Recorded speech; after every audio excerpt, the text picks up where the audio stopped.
सच्चिदानंद जी महाराज की जय। सद्गुरु भगवान की जय। शिवोहम शिवोहम शिवोहम। मूर्खोऽपि नाहं न च पंडितोऽहं मौनं विमौनं न च मे कदाचित् तर्कं वितर्कं च कथं वदामि स्वरूप निर्वाणमनामयोऽहम्। आत्मा स्वयं ज्ञान स्वरूप है, उसमें मूर्खता एवं पंडितित्व जैसी कोई वस्तु नहीं है। मौन एवं बोलना भी उसमें नहीं होता, तर्क और वितर्क भी आत्मा में नहीं है।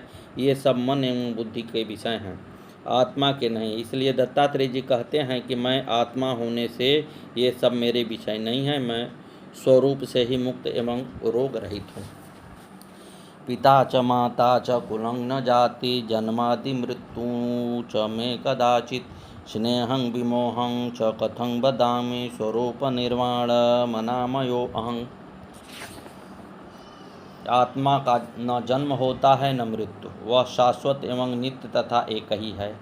उसके न कोई पिता है, न माता, न कुल है, न जाति। वही एक तत्व संपूर्ण सृष्टि में एक ही स्वरूप में व्याप्त है, दूसरा कोई है ही नहीं। इसलिए उसमें स्नेह एवं विमोह का कथन भी नहीं हो सकता। दत्तात्रेय जी कहते हैं कि मैं वही आत्मा हूँ जो मुक्त स्वरूप एवं रोग रहित हूँ। अस्तंगतो नैव सदोदितो अहं तेजो विजेद्वि तेजो न च मे कदाचित् संध्यादिकं कर्म कथं वदामि स्वरूप निर्वाण मनामयो अहम्। आत्मा कभी अस्त नहीं होती, प्रलय काल में उसका किसी में लय नहीं होता। शरीर, मन, बुद्धि, अंतःकरण, प्रकृति आदि सबका लय आत्मा में ही होता है, किंतु आत्मा सर्वव्यापी है, उसका किसमें लय हो? वह सदा ही उदित रहता है। आत्मा में तेज और वितेज भी नहीं होता, सभी तेज उसी का प्रकट रूप है। दत्तात्रेय जी कहते हैं कि मैं वही आत्मा हूँ, इसलिए संध्यादि कर्मों का कथन भी मैं कैसे करूँ? ये शरीर एवं इंद्रियों के कर्म हैं, आत्मा के कर्म नहीं हैं, इसलिए ये मेरे कर्म ही नहीं हैं। मैं मुक्त स्वरूप एवं रोग रहित हूँ। असंशयं विद्धि निराकुलं माम संशयं वृद्धि निरंतरं माम असंशयं विद्धि निरंजनं मां स्वरूप निर्वाण मनामयो अहं। दत्तात्रेय जी कहते हैं कि मैं आत्मा हूँ जिसमें मैं संशय रहित हूँ। संशय मन का धर्म है, आत्मा का धर्म नहीं है। फिर मेरा कोई कुल भी नहीं है, न मेरा कोई मूल कारण है जिससे मैं उत्पन्न हुआ हूँ, न मेरे से कोई उत्पन्न नहीं हुआ है, क्योंकि मेरे से भिन्न कुछ है ही नहीं। मैं नित्य हूँ तथा निर्दोष हूँ, ये माया रूपी दोष मेरे में नहीं है। मैं स्वरूप से ही मुक्त एवं रोग रहित हूँ। ध्यानानि सर्वाणि परित्यजन्ति शुभाशुभं कर्म परित्यजन्ति त्यागामृतं तात पिबन्ति धीराः स्वरूप निर्वाण मनामयो अहं। धीर पुरुष अर्थात आत्मज्ञानी पुरुष जो जीवन मुक्त हो चुके हैं, उन्हें ब्रह्मानंद का अनुभव हो गया है जिसके सभी कर्मों का क्षय हो चुका है, जो सांसारिक सभी प्रकार के बंधनों से मुक्त हो चुके हैं, जो राग द्वेष विकारों से रहित हो चुके हैं, जो माया मोह से मुक्त हो चुके हैं, जिनको यह संपूर्ण सृष्टि ब्रह्म की ही ज्ञात होता है, जो सभी प्रकार के भेदों से रहित हो गए हैं, उसके लिए सभी प्रकार की साधनाएं व्यर्थ हो चुकी हैं। ऐसे धीर ज्ञानी पुरुष संपूर्ण ध्यानों का परित्याग कर देते हैं, फिर ध्यान की आवश्यकता ही नहीं रहती, क्योंकि जिसे पाना था वह मिल गया। वे शुभाशुभ कर्मों का भी परित्याग कर देते हैं, क्योंकि अब उनका कोई अर्थ ही नहीं रहा। केवल स्वाभाविक कर्म ही करते हैं, वे केवल त्याग रूपी अमृत का ही पान करते हैं। त्याग का सुख ही सर्वोत्तम सुख है। सांसारिक व्यक्ति भोग में हो रस लेते हैं, जिससे वे त्याग का महत्व नहीं समझ सकते। बिना सांसारिक भोगों के त्याग के ब्रह्मानंद का अनुभव नहीं होता, तथा इस अनुभव के बाद अपने आप सर्व त्याग घटित हो जाता है, छोड़ना नहीं पड़ता। ज्ञानी व्यक्ति इसी त्याग रूपी अमृत का पान करते हैं। दत्तात्रेय जी कहते हैं कि ज्ञान प्राप्ति के बाद मैं इसी का पान कर रहा हूँ। मैं स्वयं मोक्ष स्वरूप रोग रहित आत्मा हूँ।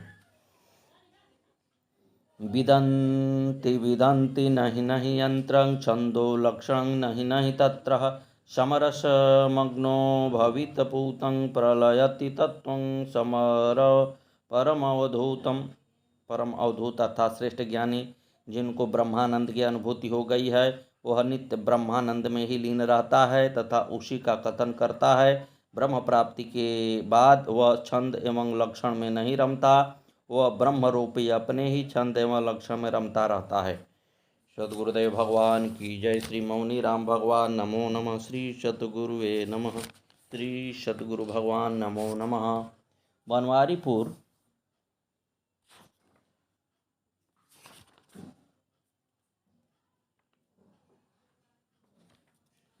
गांव के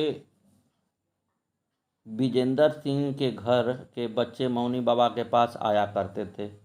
वह सभी मौनी बाबा से प्रेम को याद करते हुए बताते हैं कि उस समय हम छोटे छोटे थे।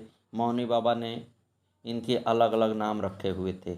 वे मनोज को गोपाल जी कहा करते थे और बहनों को मौड़ी मौड़ा कहा करते थे। वे इन बच्चों से कहते, अरे हमारी रजाई में बिल्ली आ गई हो, इसे भगा दी हो, म्याऊं म्याऊं कर रही है।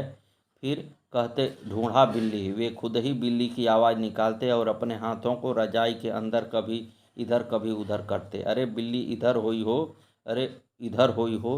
वे बच्चों से खूब खेलते। कभी कभी पहेली पूछा करते। एक पहेली पूछा, मुर्गा चलते चलते थक गया, लाओ चाकू काटें इसकी गर्दन। फिर चलने लग गया। बच्चे ने बता पाए तो फिर आप ही बताए, अरे पेंसिल हुई हो। मौनी बाबा इसके लिए 11 बिल्ले गले में पहनने वाला मौनी बाबा की तस्वीर वाला लॉकेट लाए। बाबा बच्चों से कहते, अरे जब बनारस जाई तो तुम सबको बिल्ला लेंगे।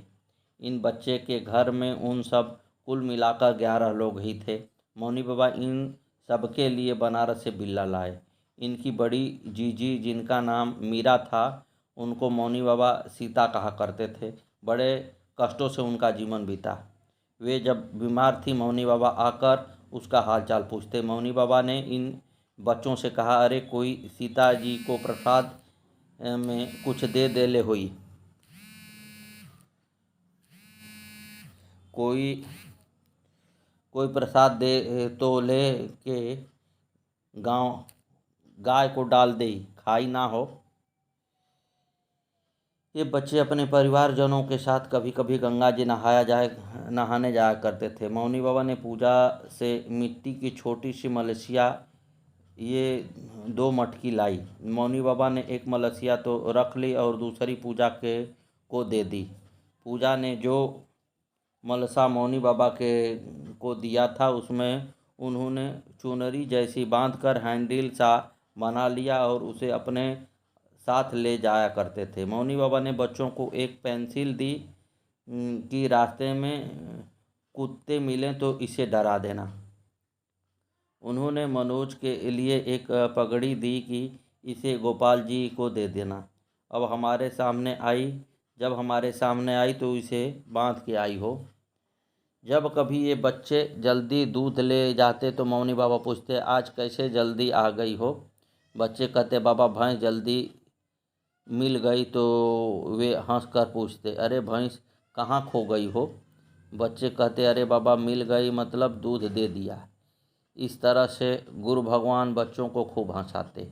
ये सब बच्चे गुरु पूर्णिमा पर आश्रम पर उनके दर्शन करने जाते, परंतु बाद में जब मौनी बाबा मिलते तो पूछते, काहे ना आई गुरु पूर्णिमा पे। ये सब कहते, हम तो आए थे। तो वे कहते, अरे हम तो ना देखी। बच्चे अक्सर शाम को गुरु भगवान के पास जाते। मौनी बाबा बड़े प्यार से बिठाते थे, धरती पर न बैठने देते, चटाई बिछाने को कहा करते। फिर बच्चों से खूब बात करते।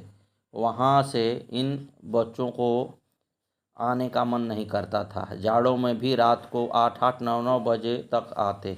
इन्हें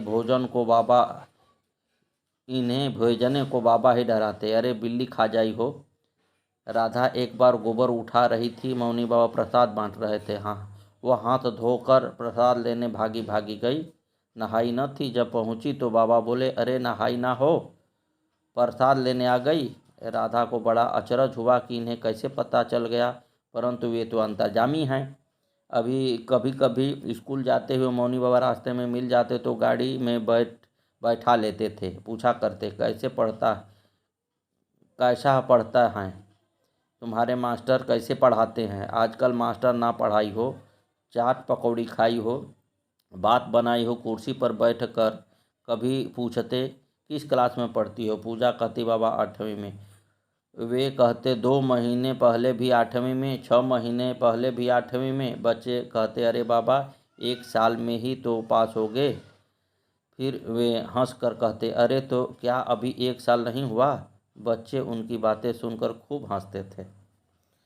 शकुंतला देवी मौनी बाबा भगवान के कुछ पुराने भक्तों में से हैं। ये बताती हैं कि वे इन्हें रास्ते में आते जाते मिला करते थे। वे उनसे कहती बाबा पा लगे, पैर लगती हूँ और घर आने का आग्रह करती।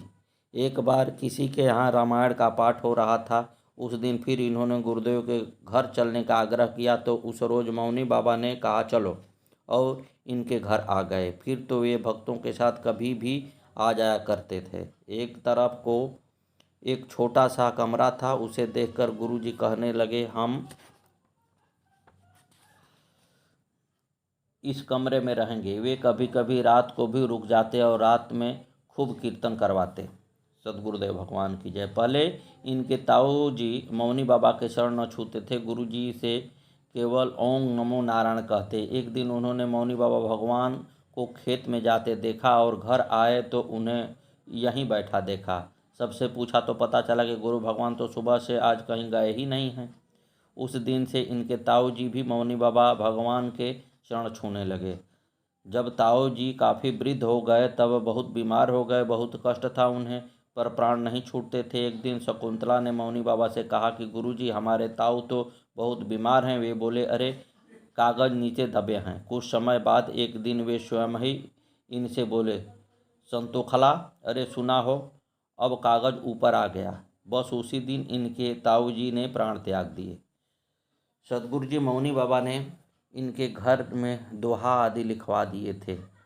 मांगने वाले उन्हें देखकर भी वापस लौट जाते थे कि यहाँ तो कोई महात्मा रहते हैं। कभी कभी मौनी बाबा भगवान बैठ जाते और अपनी तरफ के खूब गीत भजन सुनाते। कभी कभी वे बातें